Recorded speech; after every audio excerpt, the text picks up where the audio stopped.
man, there's a lot to unpack here. So, the narrative that the anxious gets to be a heroic victim, and they're ignoring the fact that it's not only about their feelings.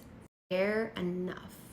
Fair enough. An anxious attachment is still an insecure attachment. Fair enough. But at the end of the day, what I find is at least the anxious is willing to listen to feedback.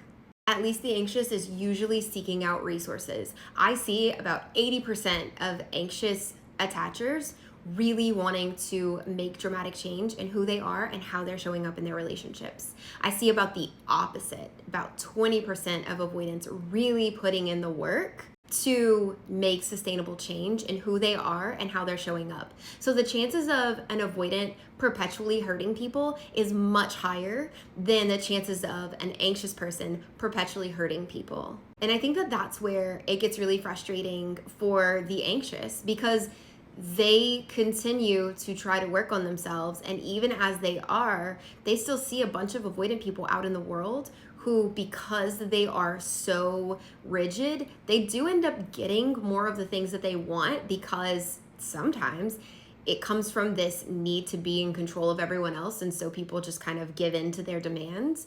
Meanwhile, the anxious is trying to take other people's feelings into consideration a lot of the time, too much of the time, to a fault almost. So I don't think that they see themselves as a victim. I think they see themselves as exhausted from trying to help someone who isn't actually helping themselves in most cases.